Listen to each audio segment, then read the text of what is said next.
Zdravím všechny. Dneska se podíváme na jedno z úplně nejžavějších témat ve světě financí. A to jsou samozřejmě predikce cen kryptoměn na konec roku.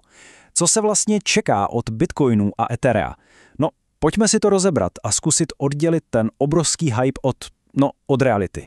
Tak a začneme hned s ostratou největší otázkou, která teď letí celým trhem. Je to vůbec reálné? Může se Bitcoin vyšplhat na $200,000 ještě letos? A teď pozor, tohle číslo si někdo jen tak nevycucal z prstu. $200,000. To je mediánová cílová cena. Jinými slovy je to hodnota, na které se shodne většina expertů, když si jich zeptáte na Bitcoin a konec roku 2025. No a co Ethereum? Tam je ten expertní konsenzus, řekněme, podobně odvážný. Mluví se o mediánové ceně kolem $6,000. To jsou prostě čísla, která vás donutí zpozornit, že jo? Dobře, takže tahle čísla zní fakt skvěle, jsou plná optimismu. Ale přesně tady se láme chleba. Protože existuje i ten druhý pohled. Ten, který proti těmhle velkým očekáváním staví tvrdá data. Tak se pojďme podívat, jaký příběh nám vlastně vypráví ta, řekněme, realističtější prognóza. A ten rozdíl, ten je teda obrovský. Na jedné straně máme ten super optimistický expertní konsenzus. 200,000 za Bitcoin, 6,000 za Ethereum. A proti tomu, mnohem střízlivější predikce. 110 až 130,000 pro Bitcoin a 3,5 až 4,200 pro Ethereum. Ten rozptyl je fakt obrovský, to je jasné. Takže, kde se bere ta skepse? Je to vlastně docela jednoduchá matematika. Aby se Bitcoin i Ethereum dostali na tyhle vysněné ceny, museli by obě, teď se podržte, vyrůst o víc než 117%. A to za pouhých 5 týdnů, což je, a buďme upřímní, naprosto šílený úkol. A jaká je tedy pravděpodobnost, že se to stane?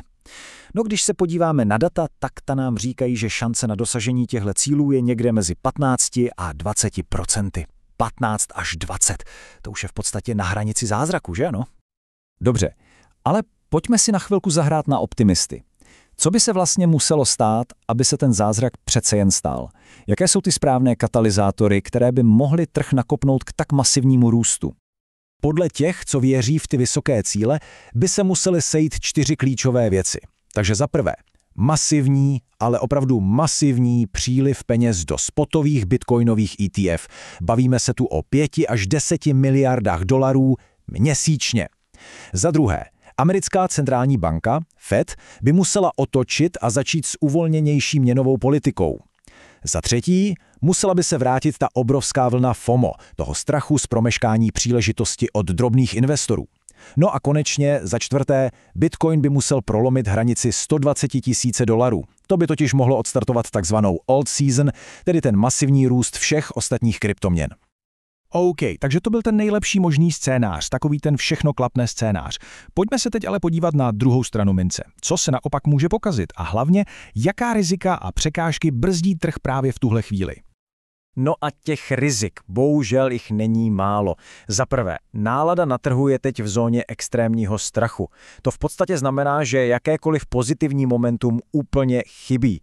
K tomu připočtěme obrovskou makroekonomickou nejistotu. Inflace, úrokové sazby, známe to. A co víc, Ethereum teď zrovna výkonnostně zaostává za Bitcoinem a navíc mu na záda dýchá silná konkurence, třeba Solana. Takže co teď s tím? Pojďme zkusit spojit oba tyhle pohledy, ten super optimistický i ten spíš pesimistický, a načrtnout si nějakou realističtější časovou osu. Jinými slovy, jak by se cena mohla vyvíjet v příštích měsících, když vezmeme v potaz úplně všechno? Tady máme takový pravděpodobnější scénář, jak by to mohlo vypadat. Takže v prosinci 2025 se Bitcoin nejspíš bude plácat v rozmezí 110 až 130 000 $. Pak v prvním čtvrtletí 2026 by mohl, pokud se podmínky zlepší samozřejmě, prorazit směrem ke 150 000. No a ten velký agresivní cíl 200 000, ten se stává reálnou možností až někde ve druhém čtvrtletí 2026. A to ještě za předpokladu, že se všechny ty pozitivní katalyzátory sejdou naprosto dokonale. Tak a pomalu se blížíme do finále. Pojďme si teď všechny ty nejdůležitější body z tohohle rozboru shrnout do jednoho co nejjasnějšího vzkazu. Takže co je ten hlavní závěr? Je to vlastně docela jednoduché. Na jedné straně stojí obrovská skoro až snová očekávání expertů. A na té druhé Realistický cíl, který je podložený tvrdými daty. A přesně tenhle kontrast, tenhle rozpor je vlastně to nejdůležitější, co si z dnešního povídání odnést. A kdybych to měl celé shrnout do 2 slov, bylo by to přesně tohle. Opatrný optimismus. To je asi to hlavní doporučení, které z celé té analýzy plyne. Ano, buďme pozitivní, ale zároveň stůjme nohama pevně na zemi. A hlavně nečekejme zázraky ze dne na den. A úplně na závěr mám tu jednu myšlenku k zamyšlení. Na trhu, který je tak často hnaný do extrému, jednou je to extrémní chamtivost, podruhé zase extrémní strach, co když je nakonec právě ta opatrnost tím úplně nejodvážnějším krokem, jaký můžeme udělat?